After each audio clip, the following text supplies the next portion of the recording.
2. 1. L'histoire de Dieu, du monde et de toi. 3. Dieu est l'union de trois personnes liées par l'amour. Au commencement, ils étaient trois, le Père, le Fils et le Saint-Esprit.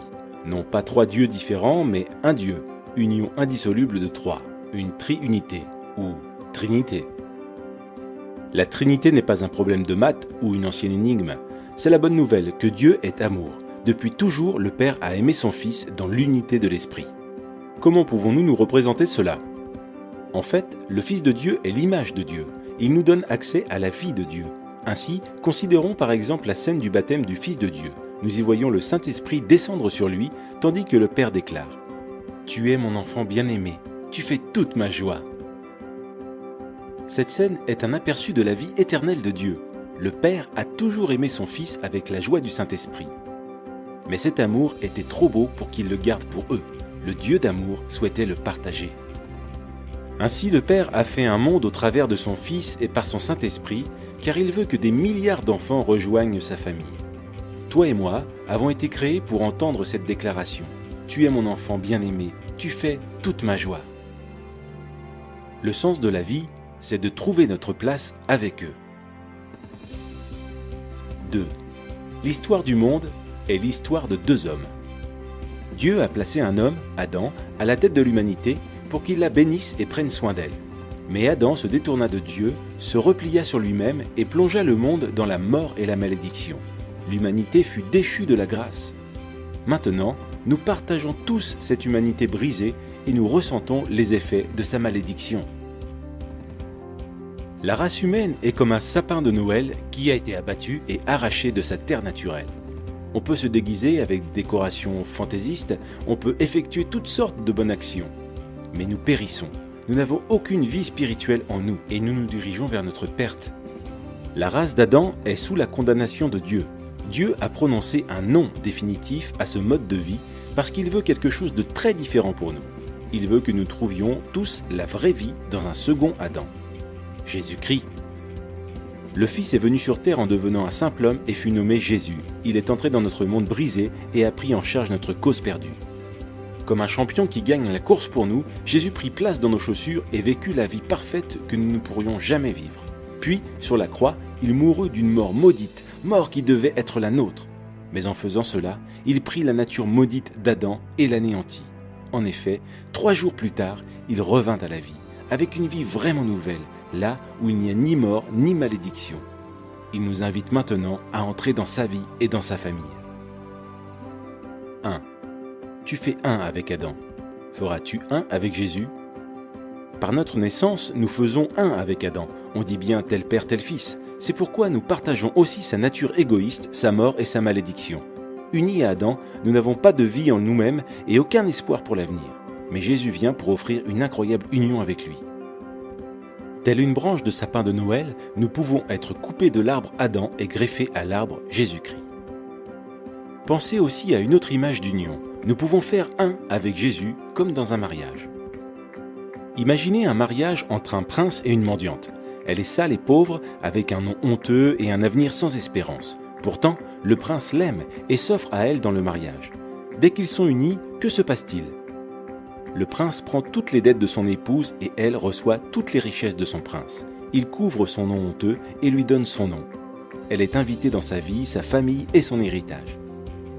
Grâce à son prince, elle peut appeler le roi papa. Et tout cela grâce à leur union conjugale. C'est exactement la même chose avec Jésus. Si nous le recevons, tout ce qui est nôtre, notre péché, notre malédiction deviennent siens. Il paie le prix de tout cela sur la croix. Et tout ce qui est sien, sa justice, son héritage, deviennent nôtres.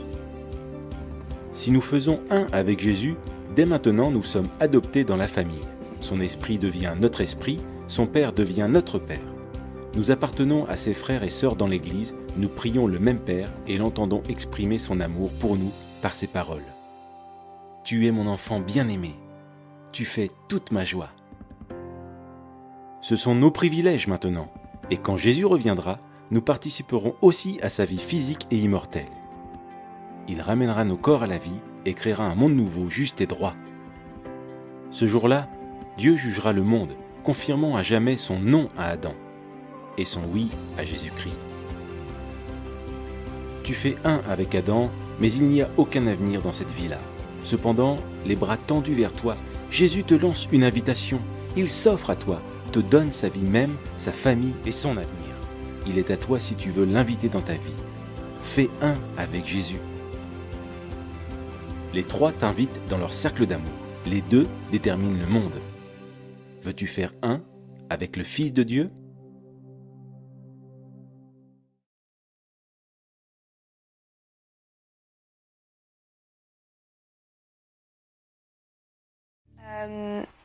Bonjour, je m'appelle Shaima, j'ai 18 ans et j'étais musulmane.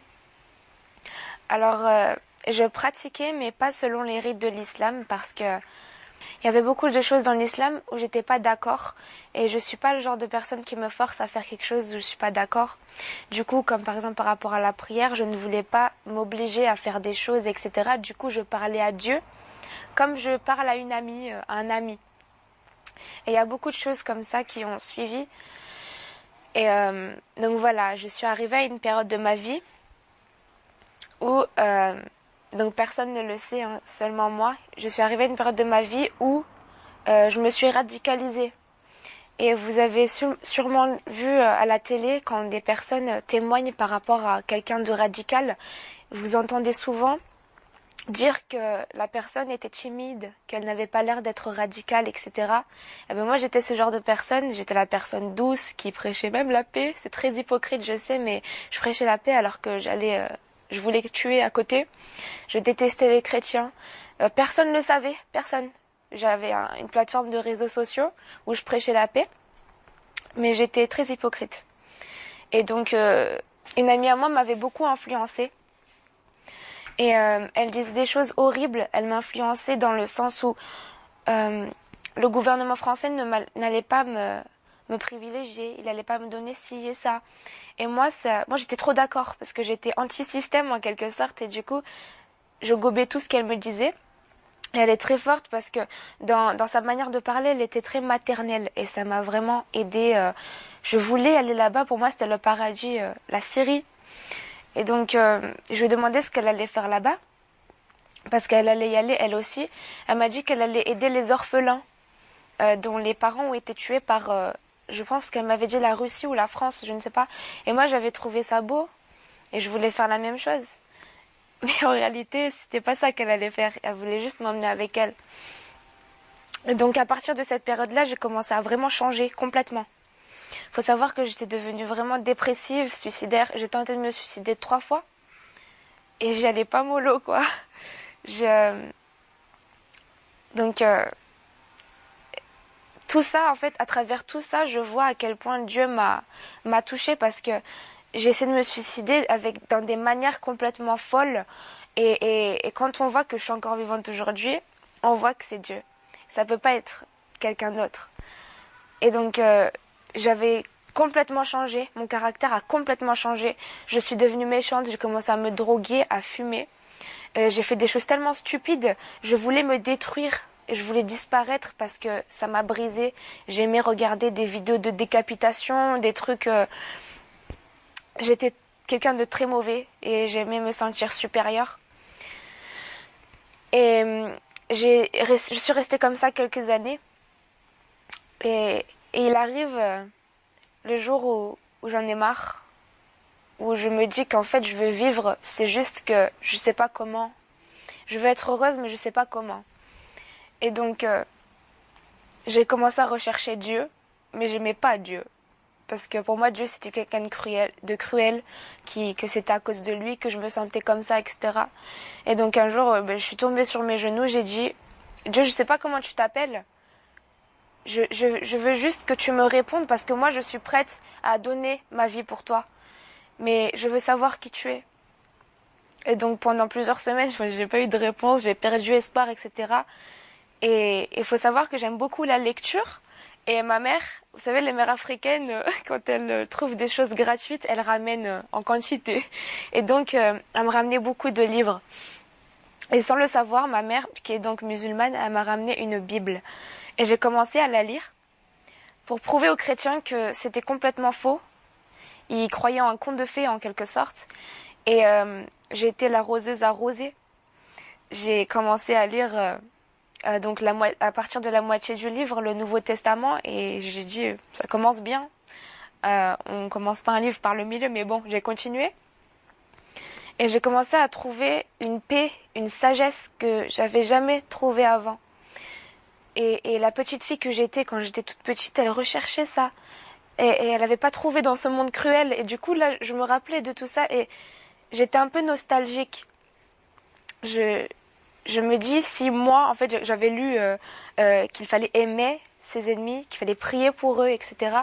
Et moi, dans mon état d'esprit, je ne pouvais pas prier pour mes amis. Il faut savoir, je les tuer, quoi. Et donc, je me suis dit, si je n'arriverai pas avec mes propres forces, c'est que j'ai besoin d'une force au-dessus. Et donc, j'ai commencé à croire, mais pas intellectuellement. Mon cœur s'est ouvert et mon cœur a commencé à vraiment croire. Mais intellectuellement, j'avais des chaînes. Et c'était très difficile de m'en séparer. Il faut savoir que les musulmans, et je m'inclus dedans à cette époque, on a peur de quitter l'islam. Parce que socialement, dans la famille, etc., on peut se faire renier, on peut briser quelque chose dans les relations, et on ne veut pas ça. On a peur de ça. On ne peut même pas imaginer de le faire, en fait. Et sauter le pas, c'est très dangereux, surtout dans certains cas. Et moi, j'ai sauté le pas parce que même si j'étais dans le mensonge, je veux la vérité. Comme je pense tout le monde dans ce monde, je veux la vérité. Et maintenant que je l'ai trouvée et que j'en suis sûre, vu que j'ai continué de lire la Bible, faut savoir que j'étais tellement joyeuse d'avoir trouvé Dieu, d'avoir trouvé Jésus qui s'est révélé à travers ma mère qui n'est même pas au courant. J'étais tellement heureuse que j'ai décidé de l'annoncer à mon père. Et donc le jour où je l'ai annoncé à mon père, je suis allée le voir et je lui ai dit Papa, je vais te dire un truc, tu t'énerves pas. Hein. Et il m'a dit non ma fille, vas-y tu peux me dire, etc. Et vous savez, il avait le visage d'un père qui attend que sa fille va lui révéler qu'elle est enceinte ou quoi. Et donc j'ai commencé à éclater de rire et j'ai arrêté quand je me suis rappelé ce que j'allais lui dire. Je lui ai dit que j'étais chrétienne. Papa, je suis chrétienne. Et je m'attendais pas vraiment à cette réaction. Je pensais qu'il allait être heureux parce que j'étais heureuse. Mais il a commencé à me médire, à me maudire, à m'insulter et il m'a claqué la porte au nez, il est parti. Et il a eu une conversation avec toute ma famille et il leur a dit d'arrêter de me parler. Et à partir de ce moment-là, j'ai eu un chantage émotionnel extrême. J'étais enfermée dans ma chambre pendant des mois. On me parlait pas et je mangeais toute seule aussi dans ma chambre. C'était devenu comme une prison, ma chambre. Parce que lorsque j'allais près d'eux, j'étais dans une atmosphère de malaise. On me lançait des pics. On me disait... par exemple, à la télé, quand il y a des reportages sur l'église catholique et les scandales, on me regardait alors que j'étais même pas dans ça, moi. Vous voyez ? Et donc j'ai préféré être à l'écart et vu que j'ai des antécédents de dépression, de suicide, etc., ça a été très dangereux pour moi. Et j'étais consciente de ça. Donc le fait que je sois consciente de ça, je me suis dit, je vais pas me laisser avoir. Je me suis fait avoir une fois. Cette fois, j'ai Dieu, j'ai trouvé Dieu, il m'a répondu et donc je vais me réfugier dans la Bible. Et c'est ce que j'ai fait. Un peu trop aussi parce que en fait, je me suis tellement réfugiée dans la Bible que je me nourrissais dans la Bible, mais j'ai arrêté de manger, mais pour de vrai. Donc j'ai commencé à maigrir vu que je mangeais pas avec eux. Je commençais à maigrir, etc. Et ma santé était devenue critique. Et donc, faut savoir que même si j'étais convaincue par Jésus, etc., mes pensées suicidaires, elles étaient toujours là. Parce que je suis encore dans le péché à ce moment-là. C'est juste que voilà, j'ai trouvé l'amour de Jésus, mais mes pensées suicidaires étaient toujours là.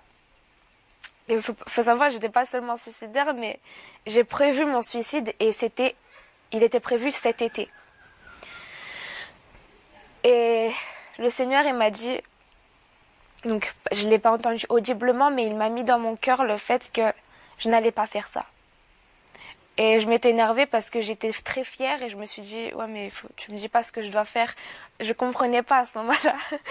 Et donc, il m'a dit d'abord tu vas aller à cet endroit-là. Quel endroit? Quel endroit? Et donc là, je reçois quelques jours plus tard un message de la mère de ma meilleure amie. Elle m'invite à un Kickstart. Le Kickstart, c'est comment faire des disciples. C'est une sorte de formation seulement biblique. Et donc, aucune tradition, rien. C'est seulement basé sur la Bible. Et donc, au début, moi, je pensais que le Kickstart, ça allait être quelque chose de très ennuyeux, quelque chose où je vais dormir encyclopédique et tout. Mais je me suis beaucoup trompée. Et donc, quand je suis allée au Kickstart, l'enseignement du matin, il m'a mis de baffe. Il m'a mis de baffe parce que je me suis rendu compte à quel point j'étais pécheuse et à quel point je devais vraiment me repentir de mes péchés. Et non seulement de mes péchés, mais aussi de mes souffrances. Parce que si j'ai des souffrances, c'est que je leur ai permis d'entrer en moi. Et donc, je me suis fait baptiser au Kickstart. J'ai déjà été baptisée avant, mais sans repentance. C'était un bain. Et donc, je me suis fait baptiser une seconde fois, mais c'est un seul baptême, parce que le baptême sans repentance n'est pas un baptême. Donc là, je me suis repentie. Et j'ai manifesté des choses, alors que j'y croyais pas avant. J'ai manifesté. Et lorsque je suis ressortie de l'eau du baptême, c'était plus moi qui vivais en moi. Mais je parle même pas au second degré. C'était pas moi.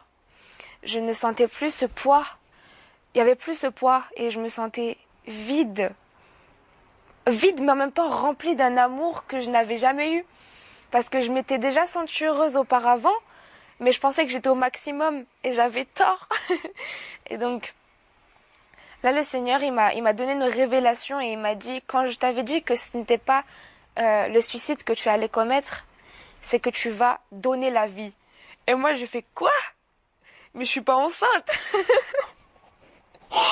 et j'étais très j'ai pensé, mais pas spirituellement. Et ce qu'il voulait dire, je l'ai compris plus tard, c'est que quand le Seigneur dit que je vais donner la vie, c'est qui la vie? C'est Jésus. Et donc, si je vais donner la vie, c'est Jésus que je vais donner autour de moi. Et lorsque j'ai compris ça, j'étais honorée de pouvoir avoir cette bénédiction, en fait, de servir le Seigneur.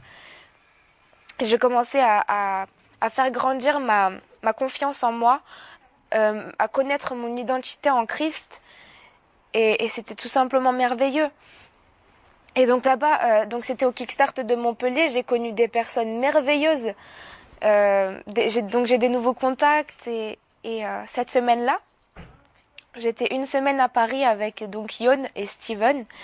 On a évangélisé, on a fait des disciples, baptisés. C'était vraiment extraordinaire. C'était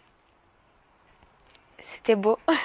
Et donc l'ennemi, il sait ça, il a vu ça. Et donc, j'ai reçu beaucoup d'attaques. Des attaques sur mes faiblesses. En fait, ma plus grande faiblesse, et je pense pas en avoir d'autres vraiment, parce que après le baptême, j'ai été guérie de tout. Ma seule faiblesse, c'est lorsque mes proches souffrent. Et ma famille, c'est mes proches. Et donc, ils m'ont renié, ils m'ont dit que très clairement, si je ne redevenais pas comme avant, c'est-à-dire musulmane, eh bien, je ne pouvais plus accéder à leur maison. Je pouvais plus rentrer à la maison. Et donc moi, je pouvais pas renier Christ. Celui qui m'a jamais abandonné, je pouvais pas le renier. Parce que pour moi, l'amour, il n'y a pas de condition. Tu aimes à 100%. Et l'amour inconditionnel de Jésus, c'est celui-là que je veux garder. Et donc c'est ce que j'ai fait, je l'ai gardé. Donc maintenant je n'ai plus de maison, mais j'ai une famille. Et cette famille, elle s'étend sur le monde entier. C'est ma famille en Christ. Et qui m'aide. Et c'est le plus beau cadeau que Christ m'ait fait, quoi. La haine, en fait, elle a commencé lorsque j'étais invitée chez ma meilleure amie. C'est une... ma meilleure amie, elle m'a invitée chez elle et elle avait invité sa cousine. Et sa cousine, c'était une musulmane radicale. Elle avait le voile intégral à l'époque, c'était pas vraiment interdit, mais elle avait le voile intégral. Et nous, vu que j'aimais beaucoup la mode avant, nous, on s'habillait, on s'épilait les sourcils et tout. Et donc avec ma copine, on faisait des trucs dans notre coin et à côté, sa cousine, elle nous disait, vous savez que si vous épilez les sourcils, vous êtes maudite par le prophète Mohammed, etc. Et nous, on s'en fichait, on s'épilait même les jambes et tout. Donc, on s'en fichait. Mais ensuite, quand on s'est regroupés pour manger, elle a commencé à faire son speech. Donc là où tout a commencé, elle a fait son speech pour m'attirer vers elle. Elle a fait quelque chose qui m'avait beaucoup choquée. Il faut savoir que j'étais vulnérable, j'étais faible à ce moment-là, et c'est là qu'on peut entrer quand quelqu'un est faible. Et elle m'a transmis sa haine. Vu qu'elle préparait son départ en Syrie, moi j'étais curieuse, je voulais savoir pourquoi. Et elle me disait, donc, comme j'avais dit, par rapport aux orphelins, etc. Mais moi je sentais qu'il y avait quelque chose d'autre. Et on parle, et à un moment, elle sourit sur une photo, et moi je suis très curieuse, et je veux savoir, je veux rigoler aussi. Donc je dis, pourquoi tu rigoles? Elle était morte de rire, elle était contente et joyeuse, et elle me dit, tu veux voir? Je fais, bah oui, montre, je veux rigoler. Et elle me montre un homme avec une tête qui tient comme ça, un homme sur une photo, et elle me le montre, et moi je rigole pas parce que, déjà j'étais choquée qu'elle rit, même qu'elle voit ça sur son téléphone, j'étais choquée. Donc je lui demande pourquoi elle rigole. Et elle m'a dit, ben, c'est avec lui que je vais aller. Et à partir de ce moment-là, j'ai arrêté de parler et j'ai écouté. Elle commençait à me faire des démonstrations de comment égorger sur la sœur de ma copine. Donc elle faisait avec son doigt plein de choses ridicules comme ça. Et après, elle a commencé à m'adoucir. Elle me disait, le gouvernement et tout, il t'utilise et tout. Et si tu vas avec moi là-bas, ça va être mieux. Tu auras des vrais frères et sœurs, une vraie famille. L'argent, il prend pas le dessus. Tu vas être respecté. Plein de choses comme ça qui m'ont donné envie, en fait. Le vide que j'avais à l'intérieur de moi, elle me donnait les solutions pour le combler en me disant, viens là-bas, t'auras ce que t'as pas ici. Donc moi j'ai dit oui, ok, on va y aller. Mais c'était pas le plan de Jésus. Et donc c'est comme ça aussi que Jésus est entré dans ma vie, juste avant que je saute le pas. Et j'avais des contacts aussi. J'avais des contacts qui voulaient m'aider. Donc je faisais tout ça en secret et il est arrivé même un moment où celle qui m'a influencée n'était plus au courant du fait que j'allais y aller. Donc j'étais face à moi-même et j'avais gardé contact avec... ce contact, donc lui il était en Belgique, cet homme, et il devait m'accompagner. Et il faut savoir que j'étais tellement aveugle à ce moment-là que j'avais accepté d'être récupérée. Donc je devais passer par Ankara, la Turquie, et être récupérée et me marier directement arrivée là par un homme qu'on aurait choisi pour moi. Et donc ça c'est vraiment difficile de le dire parce que je l'ai toujours caché. Personne ne l'a jamais su. Personne. Et c'est ça la réalité en vrai. La réalité de tous ces djihadistes, c'est qu'ils ont un vide et qu'ils ne savent pas comment combler. Et donc ils sont tellement faibles qu'ils se font influencer par plus forts et plus rusés. Et ils succombent. Et cette haine-là, c'est une preuve de faiblesse. C'est pas une preuve de... Parce que je sais qu'il y a beaucoup de personnes qui mettent leur haine sur eux, mais ils souffrent énormément. Ça peut paraître fou ce que je dis, mais c'est la réalité. Ils souffrent et ils deviennent inhumains. Parce que la souffrance, c'est pas fait pour nous. Enfin, Dieu veut pas qu'on souffre. Et donc si on est loin de lui, c'est un choix. Et lorsqu'on souffre, c'est qu'on l'a choisi, voilà. Donc j'étais sur les réseaux sociaux, j'ai commencé avec une page qui s'appelle Israël, un État criminel. Et donc je parlais de la Syrie, de la Palestine, je parlais de l'islam. J'avais atteint 350 000 personnes sur ma page Facebook. Et donc c'est là aussi que je prêchais la paix, que je prêchais plein de trucs. Et lorsque les gens ont commencé à entendre que j'ai accepté Jésus dans ma vie, ils ont partagé ça sur un groupe Facebook connu. Ils ont signalé en masse. Et ça s'est automatiquement supprimé. Et donc j'ai persisté, j'ai refait une page, j'ai récupéré du monde, ça a encore été supprimé. Et donc à ce moment-là, j'ai arrêté parce que j'étais fatiguée, c'est fini. Et maintenant, j'ai récupéré encore du monde aujourd'hui sur d'autres plateformes, mais j'utilise ces personnes qui veulent me suivre pour leur parler de Jésus. Et donc, avant, je prêchais des choses hypocritement et des choses mauvaises aussi, je pense. Et aujourd'hui, j'utilise ça pour prêcher Jésus, la vérité.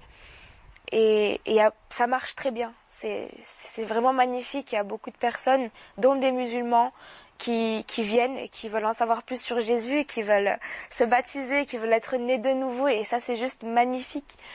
Et ouais, faut savoir aussi que lorsque j'étais, avant que je connaisse Christ, quand je dis que j'étais mauvaise, j'étais pas mauvaise à moitié, hein. J'aimais beaucoup la vengeance. Un jour, j'ai brûlé les 2 mains de mon frère en vengeance. J'ai fait un plan et tout. Vous devez vous dire, c'est tellement démoniaque en réalité. Et le pire, c'est que je ressentais aucun remords. Je rigolais. Et j'aimais heurter les gens parce que ça me faisait sentir supérieure. J'ai un site internet, c'est ritashaima.com et j'ai une page Insta qui s'appelle aussi pareil, Rita Shaima.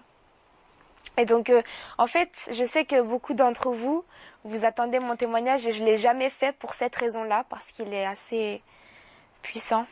Et il doit même vous choquer de moi parce que je sais qu'il y en a qui me suivent depuis longtemps, même avant que je connaisse Christ. Et voilà, vous savez maintenant, j'ai été absente pendant plusieurs temps parce que lorsque tout le monde a cru que j'étais chrétienne, j'ai commencé à recevoir des menaces de mort. C'est rien, je sais, mais il y a des personnes aussi qui mentionnaient des choses personnelles et j'ai dû m'éloigner. Et voilà. Maintenant, j'ai rien à craindre, je suis avec Jésus, je marche en esprit, en vérité, donc ma vie, elle est merveilleuse. Parce qu'avant, j'avais une peur de Dieu, j'avais plus peur de lui que je ne l'aimais.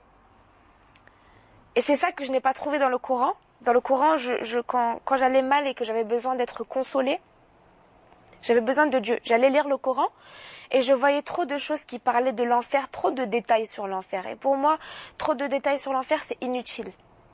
Ça n'a aucune importance. Parce que prendre les gens par la peur, c'est de la manipulation.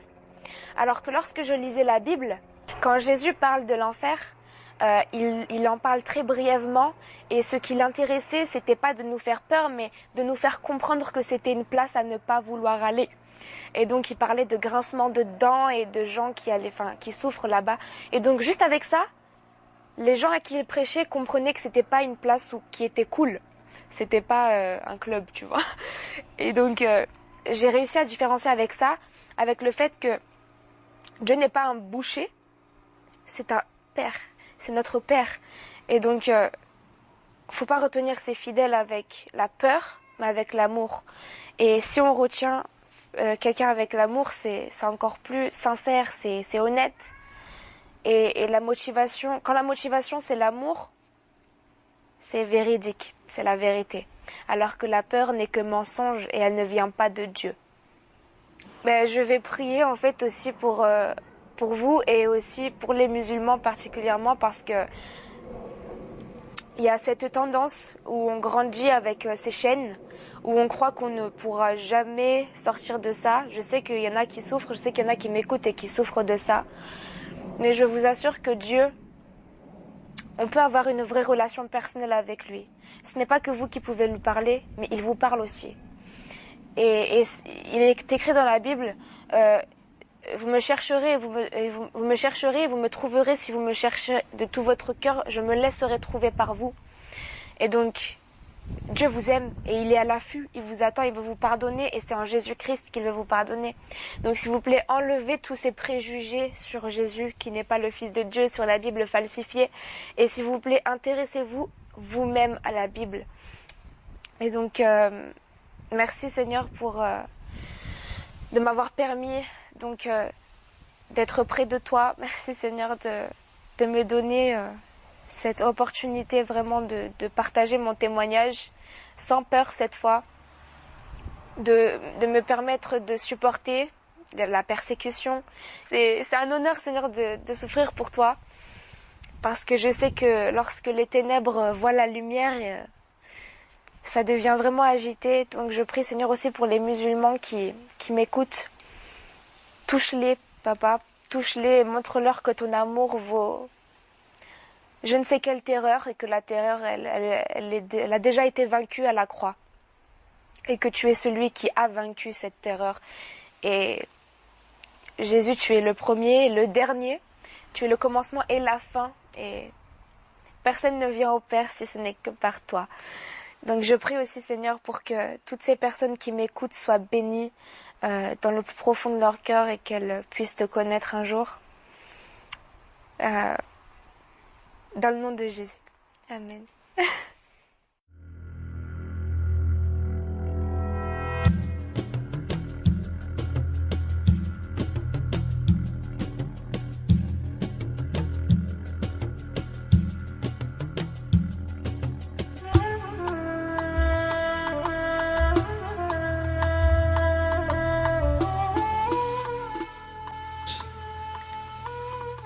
Que les islamistes font très bien.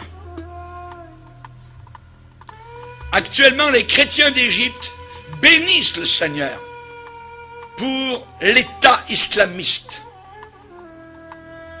C'est parce que l'État islamiste actuellement est en train de montrer vraiment ce qu'est véritablement l'islam. Comme cela, les chrétiens se différencient totalement de l'islam. Ils montrent leur vrai jour, véritable jour.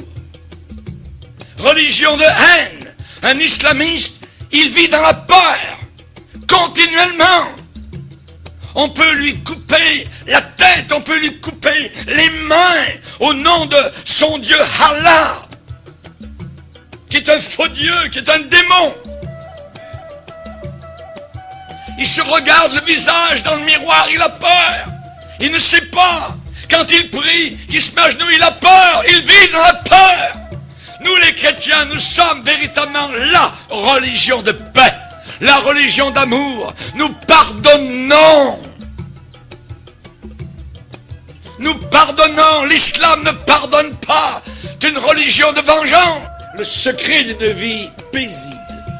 Une vie paisible. Nous les chrétiens, nous ne sommes pas des contentieux, nous ne sommes pas des gens de guerre, des gens de troubles. Nous sommes des gens de paix. Nous ne tuons personne, voyez. Nous ne prenons pas les armes. Nous ne sommes pas armés de couteaux pour tuer au nom de notre Dieu, voyez. Nous ne mettons pas des ceintures d'explosifs autour de nous pour faire du mal, voyez, et pour qu'ensuite, si nous mourons dans l'explosion, nos parents, évidemment, se réjouissent de notre mort, parce que maintenant, nous sommes avec des vierges dans des ébats sexuels éternels, là-haut, dans ce paradis de fous, voyez. Non, nous ne sommes pas du tout de cette race-là.